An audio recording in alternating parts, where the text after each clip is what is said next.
Homo Hierarchicus, The Caste System and Its Implications, by Louis Dumont. Introduction. Democracy breaks the chain and severs every link of it. Alexis de Tocqueville. 1. Castes and Ourselves. The caste system is so different from our own social system in its central ideology that the modern reader is doubtless rarely inclined to study it fully. If he is very ignorant of sociology, or of a very militant turn of mind, his interest may be confined to wanting the destruction or the disappearance of an institution which is a denial of the rights of man, and appears as an obstacle to the economic progress of 500 million people. It is a remarkable fact that, quite apart from the Indians, no Westerner who has lived in India, whether the most fervent reformer or the most zealous missionary, has ever, so far as is known, attempted or recommended the abolition pure and simple of the caste system, either because of an acute consciousness of the positive functions fulfilled by the system, as in the case of the Abbé Dubois, or simply because such a thing appeared too impracticable. The reader, even on the assumption that he is more moderate in his opinions, cannot be expected to consider caste other than an aberration, and the very authors who have devoted books to it have more often tried to explain the system as an anomaly than understand it as an institution. This will be seen in the following chapter. If it was only a question of satisfying our curiosity and forming some idea of a social system which is as stable and powerful as it is opposed to our ethics and unamenable to our intellect, we would certainly not devote to it the effort of attention which the preparation of this book has required, and which I fear the reading of it may also require to some extent. More is necessary, the conviction that caste has something to teach us about ourselves. Indeed, this is the long-term ambition of works of the type to which this book belongs, and it is necessary to stress this point in order to indicate the nature and context of this endeavor. Ethnology, or more precisely social anthropology, would have only specialist interest if the subject of its study, primitive or archaic societies and the great civilizations of other countries, revealed a humankind quite different from ourselves. Anthropology, by the understanding it gradually affords of the most widely differing societies and cultures, gives proof of the unity of mankind. In doing so, it obviously reflects at least some light on our own sort of society. But this is not quite enough, and anthropology has the inherent and occasionally avowed aim of achieving this in a more systematic and radical way, that is, of putting modern society in perspective in relation to the societies which have preceded it or which coexist with it, and of making in this way a direct and central contribution to our general education. No doubt we have not yet reached this point, but in this respect the study of a complex society which has sustained a great civilization is more advantageous than the study of simpler societies, socially and culturally less differentiated. Indian society in particular may be the more fruitful in that it is so different from our own. With this clear-cut case, one can hope to begin a comparison which in other cases will be more fine-drawn. To anticipate in a few words, the castes teach us a fundamental social principle, hierarchy. We, in our modern society, have adopted the principle contrary to it, but it is not without value for understanding the nature, limits, and conditions of realization of the moral and political egalitarianism to which we are attached. There is no question of reaching this point in the present work, which will stop in substance at the discovery of hierarchy, but this is the prospect to which the study is directed. There is one point to be made clear. The reader may, of course, refuse to leave the shelter of his own values. He may lay it down that for him man begins with the declaration of the rights of man, and condemn outright anything which departs from it. In doing so, he certainly limits himself, and we can question not only whether he is, in fact, modern as he claims, but also whether he has the right to be so called. In actual fact, there is nothing here like an attack, whether direct or oblique, on modern values, which seem, in any case, secure enough to have nothing to fear from our investigation. It is only a question of attempting to grasp other values intellectually. If one refused to do this, it would be useless to try to understand the caste system, and it would be impossible in the end to take an anthropological view of our own values. It will be readily understood that the inquiry defined in this way forbids us to adopt certain facile approaches. If, like many contemporary sociologists, we were content with a label borrowed from our own societies, if we confined ourselves to considering the caste system as an extreme form of social stratification, we could indeed record some interesting observations, but we would by definition have excluded all possibility of enriching our fundamental conceptions. The circuit which we have to travel from ourselves to caste, and back again from caste to ourselves, would be closed immediately, because we would never have left the starting point. Another way of remaining shut in upon ourselves consists in assuming from the outset that ideas, beliefs, and values, in a word, ideology, have a secondary place in social life and can be explained by or reduced to other aspects of society. The principle of equality and the principle of hierarchy are facts. Indeed, they are among the most constraining facts of political and social life. There is no space here to dwell upon the question of the place of ideology in social life. As far as methodology is concerned, all that follows, both in outline and in detail, aims to answer this question. The clear recognition of the importance of ideology has an apparently paradoxical consequence. In the case of India, it leads us to make much of the literary heritage and the superior civilization, as well as of popular culture. The adherents of a less radical sociology then accuse us of falling into culturology or indology, and of losing sight of comparison, which in their eyes is sufficiently guaranteed by concepts like social stratification, and by the mere consideration of the similarities which allow phenomena taken from different types of society to be grouped together under a common label. But such an approach can only ever achieve the general as opposed to the universal, and with respect to our goal of comparison, it represents another short circuit. In sociological studies, the universal can only be attained through the particular characteristics, different in each case, of each type of society. Why should we travel to India, if not to try to discover how and in what respects Indian society or civilization, by its very particularity, represents a form of the universal? In the last analysis, it is by humbly inspecting the most minute particulars that the route to the universal is kept open. If one is prepared to devote all the time necessary to studying all aspects of Indian culture, one has a chance, under certain conditions, of in the end transcending it, and of one day finding in it some truth for one's own use. For the moment, our first aim is to come to understand the ideology of the caste system. This ideology is directly contradicted by the egalitarian theory which we hold, and it is impossible to understand the one whilst the other, modern ideology, is considered a universal truth, not simply qua a political and moral ideal, which is a declaration of faith beyond dispute, but qua an adequate expression of social life, which is a naive judgment. This is why, to smooth the reader's path, I shall begin with the end, and use from the outset the results of the study in order to provoke a preliminary reflection on modern values. This is equivalent to a brief general introduction to sociology, which may be considered very elementary, but which is nevertheless needed. The first issue is the relation between modern values and sociology, followed by the consideration of egalitarianism from a sociological point of view. 2. The individual and sociology. On the one hand, sociology is the product of modern society, or rather an integral part of it. It can escape this limitation only partially, and by a deliberate effort. On the other hand, it is easy to find the key to our values. Our two cardinal ideals are called equality and liberty. They assume as their common principle, and as a valorized representation, the idea of the human individual.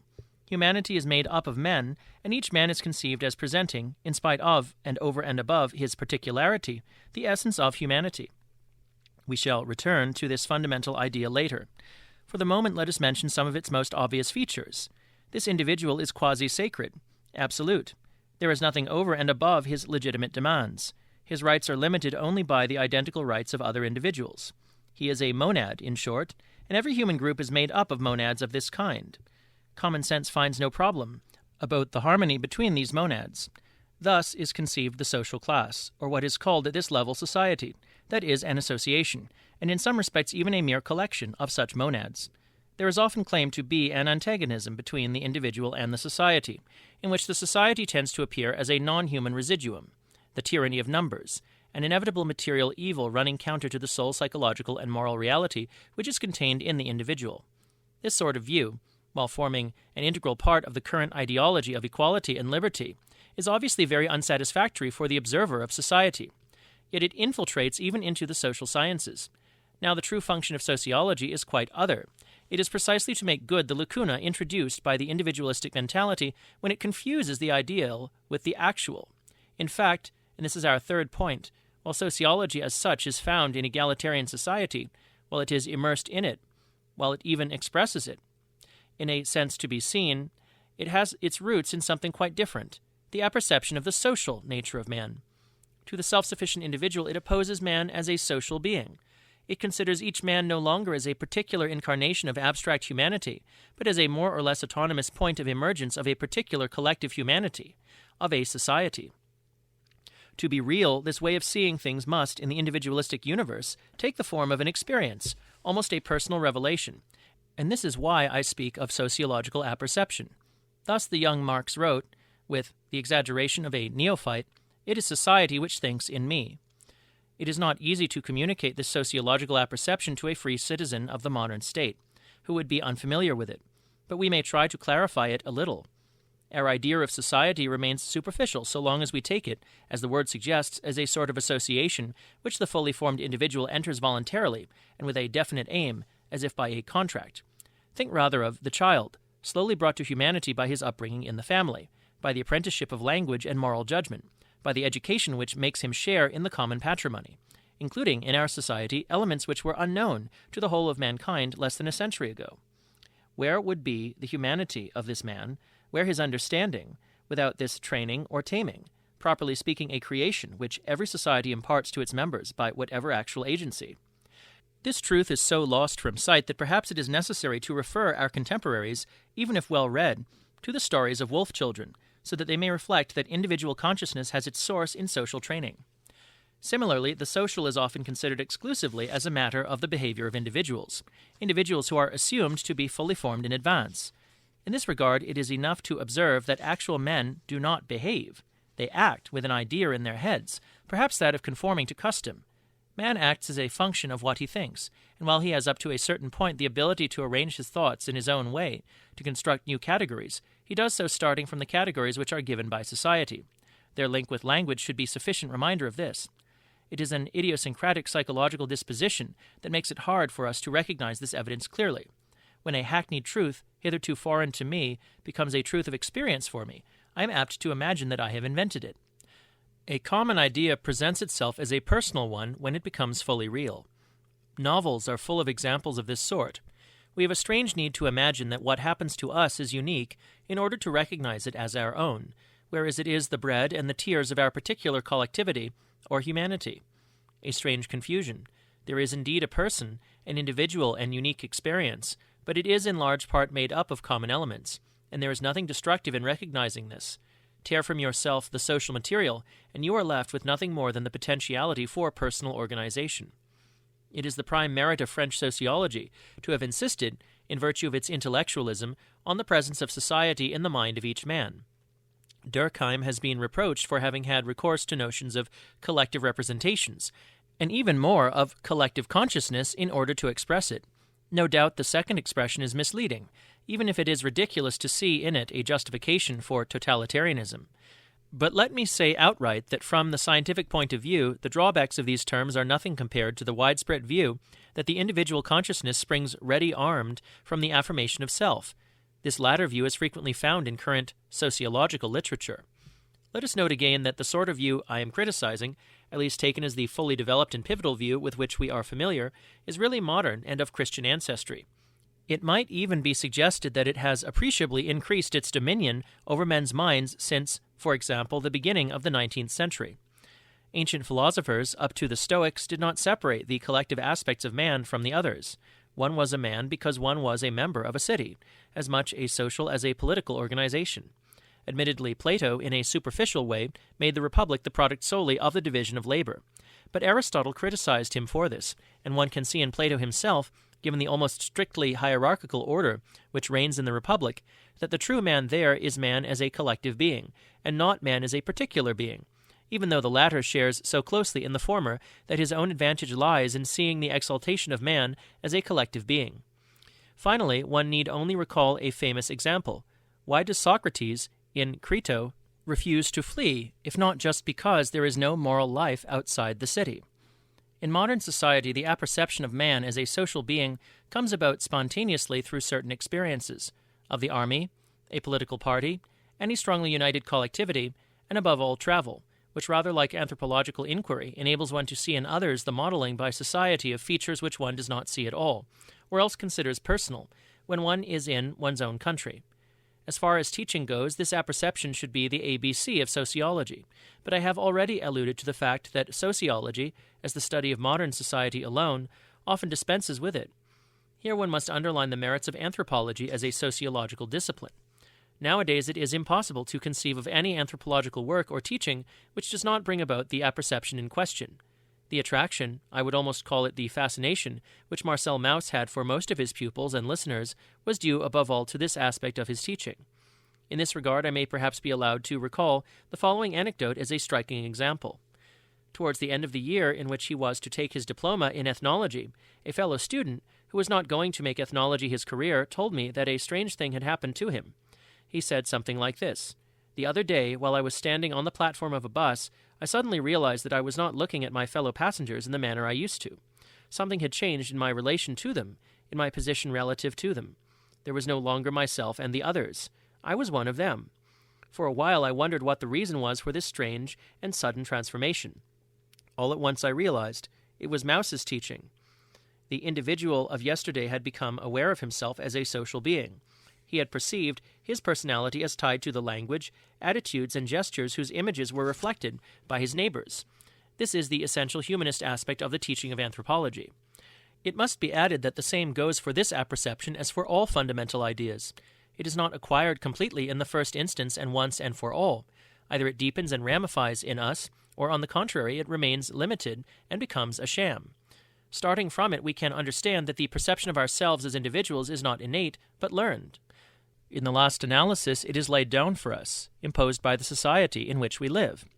As Durkheim said, roughly, our own society obliges us to be free.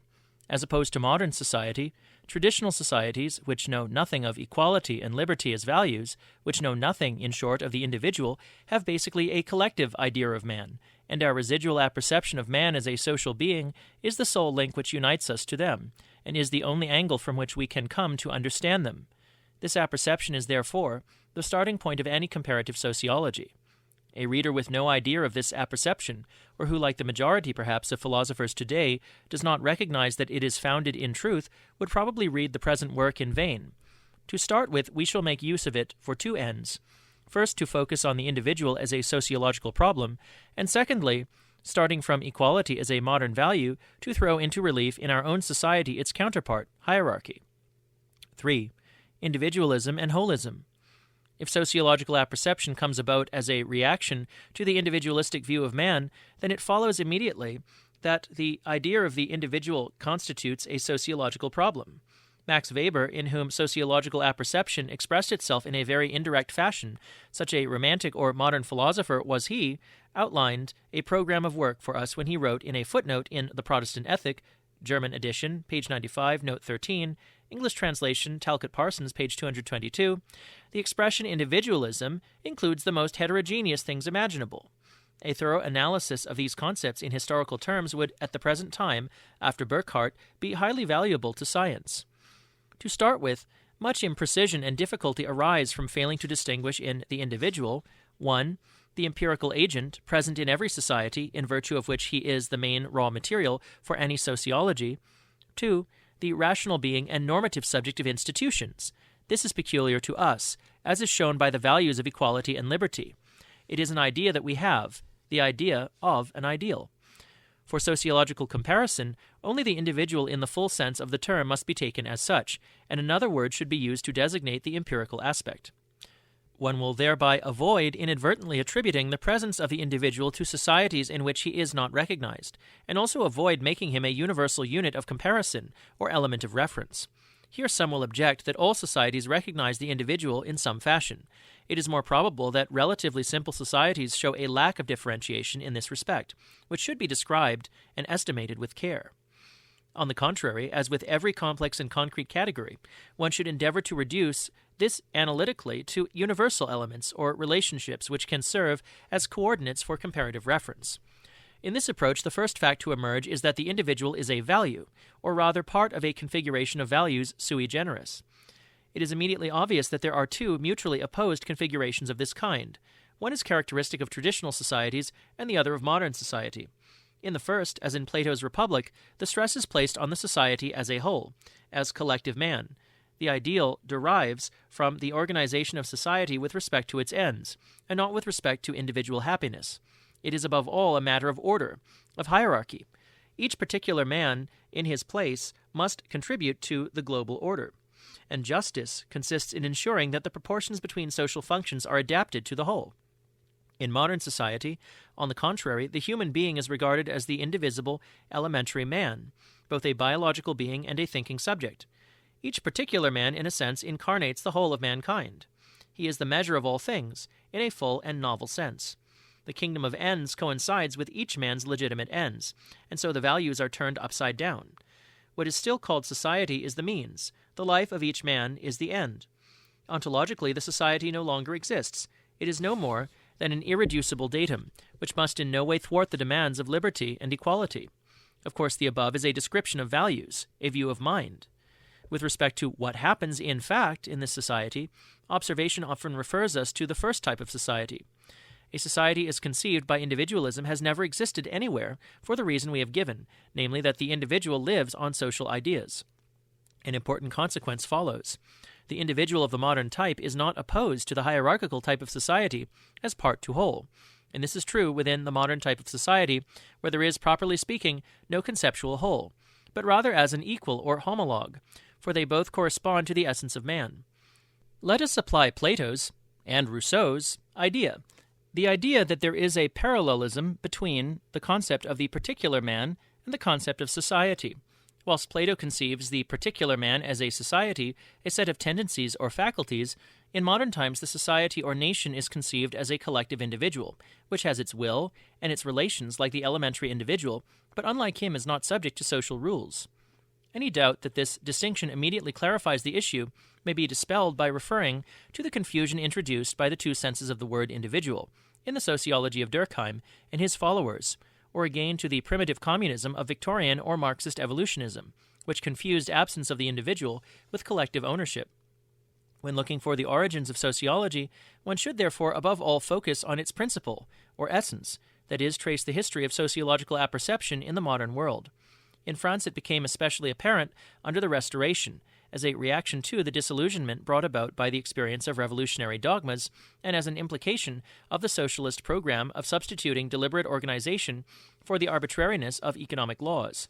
However, it is to be found before this, for example, in natural law, where it is a continually eroded legacy of the Middle Ages, or in Rousseau, who in these lines of the social contract indicates superbly the transition from man as a natural being to man as a social being. He who would dare to institute a people must feel in himself the capacity to change human nature, as it were, to transform each individual, by himself a complete and isolated whole, into a piece of a greater whole, from which that individual may, as a man, receive his life and being. The same apperception is present in an indirect form in Hegel's conception of the state, a conception which Marx rejected, thus returning to individualism pure and simple, a somewhat paradoxical attitude for a socialist. A remark is required to encompass the ideology and its context. This individualistic tendency, which became established, generalized, and popularized from the 18th century to the age of Romanticism and beyond, was in fact accompanied by the modern development of the social division of labor, of what Durkheim has called organic solidarity. The ideal of the autonomy of each person became established among men who were dependent on one another for material things to a much greater extent than all their predecessors.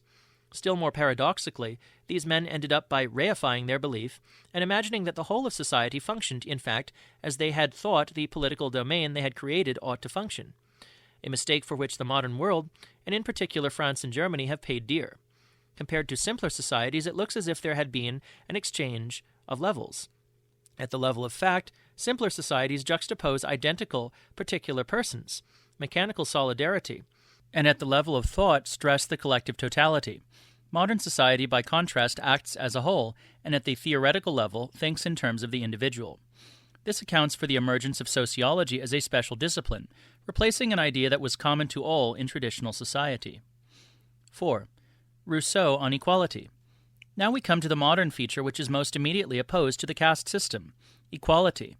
The ideal of liberty and equality follows immediately from the conception of man as an individual. In effect, if the whole of humanity is deemed present in each man, then each man should be free and all men are equal. This is the foundation of the two great ideals of the modern age. By contrast, as soon as a collective end is adopted by several men, their liberty is limited and their equality brought into question. It is striking to find out how recent and belated is the development of the idea of equality and its implications. In the 18th century, it played only a secondary role, except in the works of Helvetius and Morelli. Even in the 19th century, among the precursors or fathers of socialism in France, the relative place of equality and liberty is variable. The difficulty of separating the concept of equality from associated ideas makes it all the less easy to give its history here. However, we shall try to isolate it while retaining a minimum of historical perspective by comparing its place in Rousseau and in Tocqueville at an interval of 80 years. Rousseau is often considered a rebel against inequality, but in reality his ideas remained very moderate and were to a large extent traditional. In the discourse on the origin of inequality, Rousseau's prime merit is to distinguish between natural inequality, which is but a small thing, and moral inequality, or inequality of combination, which results from the exploitation of natural inequality for social ends. The man of nature, a brutish creature endowed with a sense of pity, but not knowing good from evil, and innocent of the differentiations on which reason and morality rest, is sometimes said to be free and even to be acquainted with equality. Page 199, which must no doubt be understood in the sense of absence of moral inequality, but would it not be better to say he is acquainted with neither of the two opposites? It is explicitly stated that inequality is inevitable, and that true equality consists in proportion. Page 216, note. Thus, one has here again something like Plato's ideal of distributive justice. From the economic point of view, inequality is inevitable. From the political point of view, equality cannot be defined independently of liberty. Equality in abjection, under the despotism which marks the extremity of the development of society, is not a virtue. In short, equality is only good when it is combined with liberty, and when it consists in proportionality, that is, when it is applied reasonably. Equity, perhaps, more than equality. In the Social Contract, end of Book 1, equality is clearly defined as a political norm. The fundamental compact substitutes, for such physical inequality as nature may have set up between men, an equality which is moral and legitimate. Page 19. Whilst inequality is evil, it is nevertheless inevitable in certain domains. Whilst equality is good, it is above all an ideal which man introduces into political life, to compensate for the ineluctable fact of inequality. Rousseau would probably not have written that men are born free and with equal rights. He only opened his social contract with the famous phrase, "Man was born free, and everywhere he is in chains." One can see the transition. The revolution was to attempt to put natural law into effect as positive law. One can see with Babeuf and the conspiracy of equals how the demands of equality swept away the limitations which the philosophe found in the nature of man. These demands not only put equality before liberty, but were even ready to hold liberty cheap in order to bring about an egalitarian utopia. 5. Tocqueville on equality. Let us move on to Tocqueville and his Democracy in America, 1835 to 1840. Tocqueville contrasts the democracies of England, America, and France according to the relative place which each gives to the two cardinal virtues. In England there is liberty with scarcely any equality. America has largely inherited liberty and has developed equality. The French Revolution took place entirely under the banner of equality. Tocqueville, rather like his teacher Montesquieu, has really an aristocratic conception of liberty, and perhaps he felt no freer as a citizen than he would have as a noble under the Ancien Régime. He defines democracy by the equality of conditions. Note in passing that, again as in Montesquieu, we are here going beyond pure politics. This for him is the germinal idea, the dominant and formative ideal and passion, whence he tries to deduce the characteristics of the society of the United States, taking into consideration geographical factors, laws, and customs. Looking at France, Tocqueville sees equality developing from an early date. The remarkable pages should be read in which he shows how it was introduced in the Middle Ages by the Church, the clergy recruited from all classes, then encouraged by kings, with the result that finally, in the given conditions, all progress led to leveling. Tocqueville finds the fact so clearly inscribed in history that he does not hesitate to characterize it as providential, and there is no doubt that his advocacy of democracy, courageous at the outset and always lucid, had its roots here. It would be impossible to oppose the overriding tendency of the history of Christian countries. Tocqueville insisted at length, here and in the Ancien Régime and the Revolution, on the considerable degree of leveling in pre-revolutionary France, a situation which rendered intolerable the remaining distinctions of estate and privileges in the laws, and called for their destruction. If Tocqueville is right, revolutionary demands for liberty seem rather to have been the expression, mainly for the lower orders, of essentially egalitarian demands, the restriction of equality being felt as absence of liberty. But this is already an interpretation. At the risk of straying a little from our main subject, a word must be said here on one of Tocqueville's very important ideas, which concerns the place of modern political ideology in relation to values as a whole. Tocqueville raised the question of the realization of the democratic ideal. Together with many Frenchmen of his time, he wondered what the reason was for the disappointing course taken by events in France after 1789.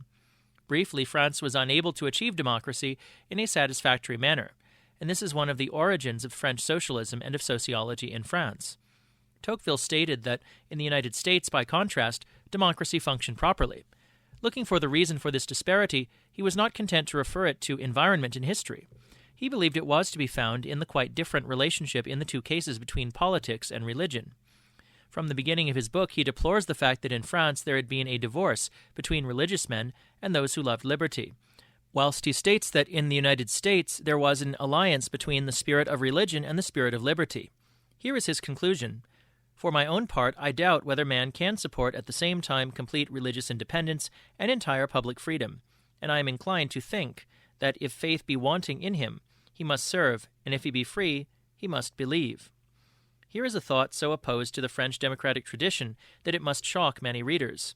Its only relevance here is to the general configuration of values in the democratic universe and comparison with the corresponding configuration in the hierarchical universe. Tocqueville sets a limit to political individualism and again makes man dependent in real life.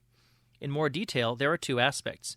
In the first place, the domains of religion and politics are necessarily separated in democracies, and in two ways. On the one hand, religion must be made to relinquish political power, leaving politics to go its own way. On the other, it is wrong that the political domain should set itself up as a religion, as is often the tendency in France. Tocqueville notes elsewhere that the French Revolution proceeded in the manner of a religious revolution, as in de Tocqueville's L'Ancien Régime.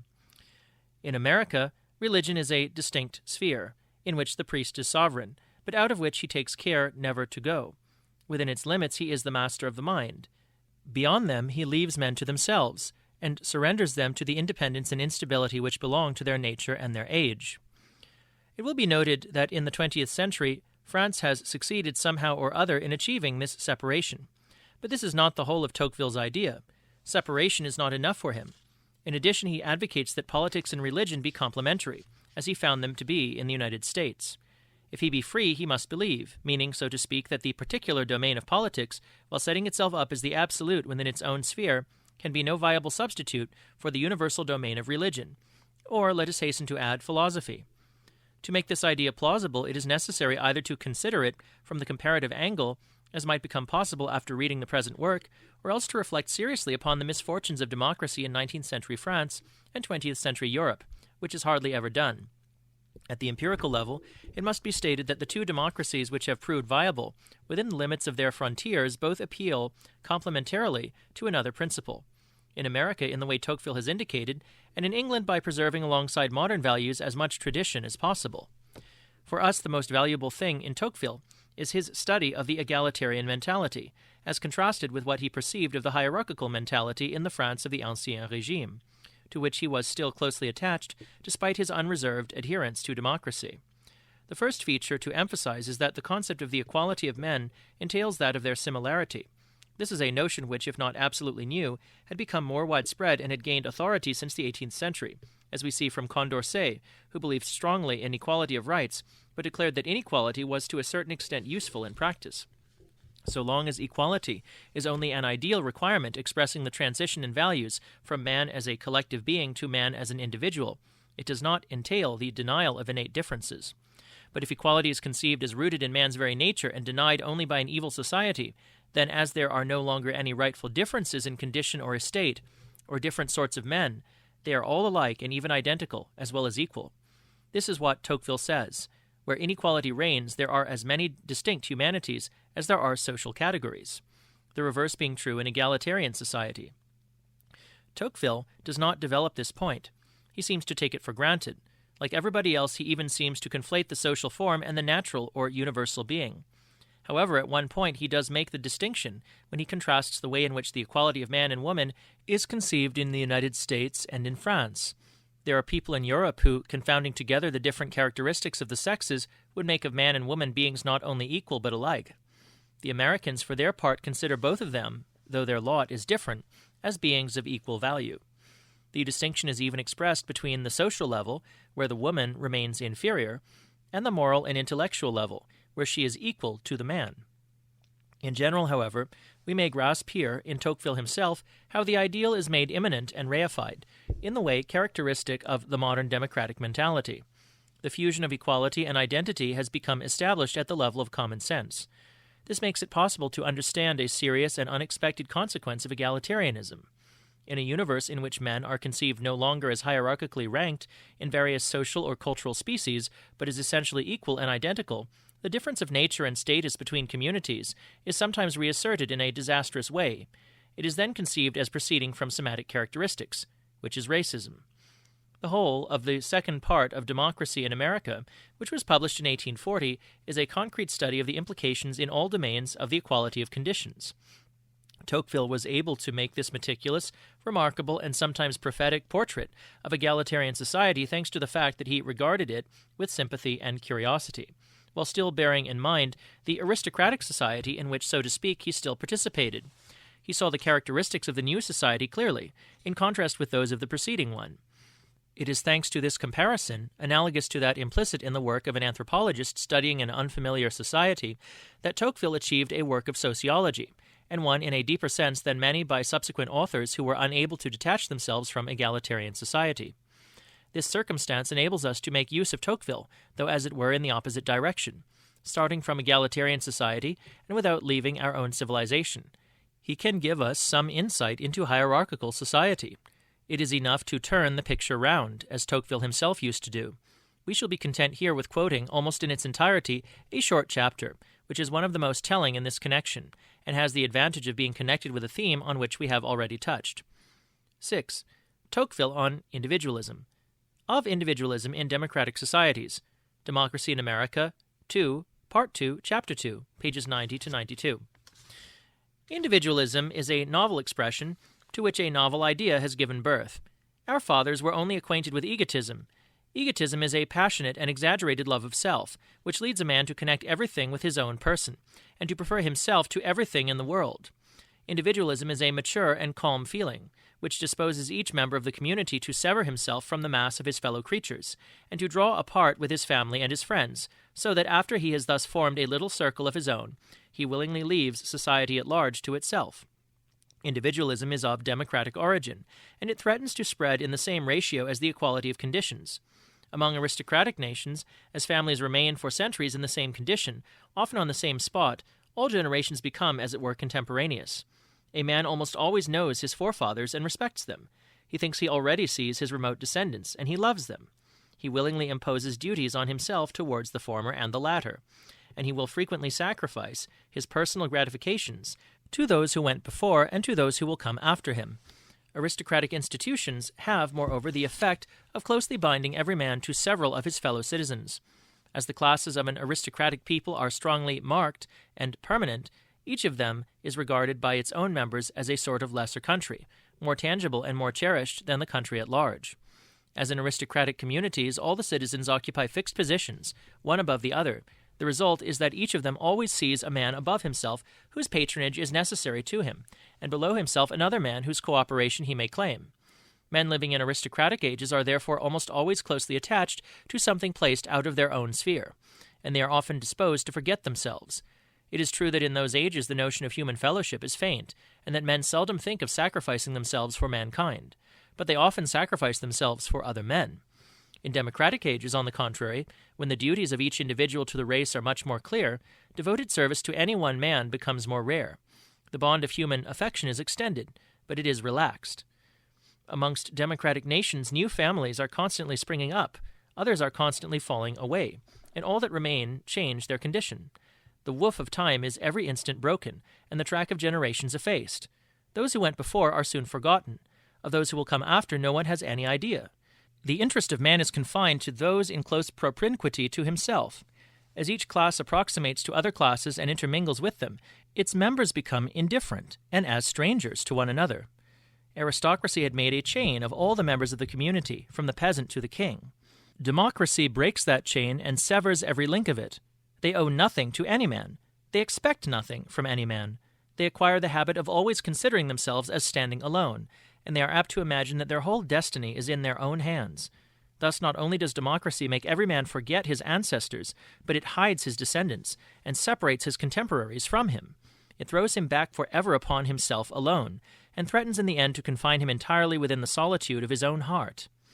No doubt it will be understood why I have quoted at length from this admirable text. In part, it replies in advance to the question about individualism raised by Max Weber.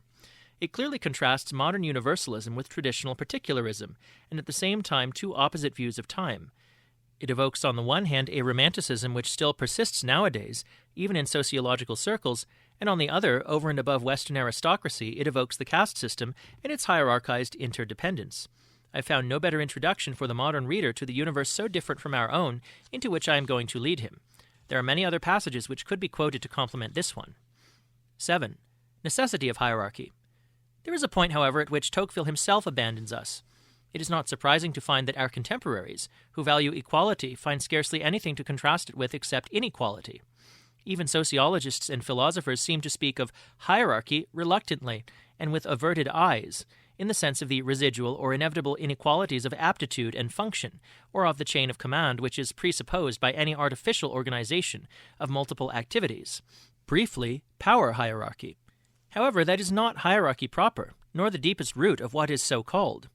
Tocqueville, by contrast, certainly had the feeling of something else, but the aristocratic society whose memory he retained was not enough to enable him to make this feeling clear. Philosophers have a happier example in their own tradition, namely Plato's Republic, but they seem rather uncomfortable about it. On the sociological side, among so many platitudes about social stratification, the sociologist Talcott Parsons has the great merit of having brought fully to light the universal rationale of hierarchy. We conceive action to be oriented to the attainment of goals, and hence to involve selective processes relative to goals. Seen in their relations to goals, then, all the components of systems of action and of the situations in which action takes place are subject to the process of evaluation. Evaluation, in turn, has, when it operates in the setting of social systems of action, two fundamental implications. First, the units of systems, whether they be elementary unit acts or roles, collectivities or personalities, must in the nature of the case be subject to evaluation. But given the process of evaluation, the probability is that it will serve to differentiate entities in a rank order. The second implication is the well-known one that it is a condition of the stability of social systems that there should be an integration of the value standards of the component units to constitute a common value system. The existence of such a pattern system as a point of reference for the analysis of social phenomena is a central assumption which follows directly from the frame of reference of actions as applied to the analysis of social systems. Talcott Parsons, A Revised Analytical Approach to the Theory of Social Stratification, first published in Class, Status, and Power, edited by Reinhard Bendix and Seymour M. Lipset, Glencoe, 1953. In other words, man does not only think, he acts. He has not only ideas, but values. To adopt a value is to introduce hierarchy, and a certain consensus of values, a certain hierarchy of ideas, things and people, is indispensable to social life. This is quite independent of natural inequalities or the distribution of power. No doubt, in the majority of cases, hierarchy will be identified in some way with power, but there is no necessity for this, as the case of India will show. Moreover, it is understandable and natural that hierarchy should encompass social agents and social categories. In relation to these more or less necessary requirements of social life, the ideal of equality, even if it is thought superior, is artificial. It expresses a human claim, which also entails the choice of certain ends. It represents a deliberate denial of a universal phenomenon in a restricted domain. We have no intention, any more than did Tocqueville, of throwing doubt on this ideal, but it is well to understand to what extent it runs contrary to the general tendencies of societies, and hence how far our society is exceptional, and how difficult it is to realize this ideal. To return after Tocqueville to the question of the realization of democracy is certainly a much neglected and necessary task, but it is not our task here. I wanted only to mark the point after which Tocqueville fails to guide us, and the merit of the sociologist who succeeds here. Talcott Parsons does so because he combines the intellectualism of Durkheim, recognizing that action is dominated by representations or ideas, and the pragmatism of Max Weber, confronting, beyond the problem of the representation of the world, that of action in the world as represented. Returning to the more limited object of this book, we shall see that our modern denial of hierarchy is what chiefly hinders us in understanding the caste system.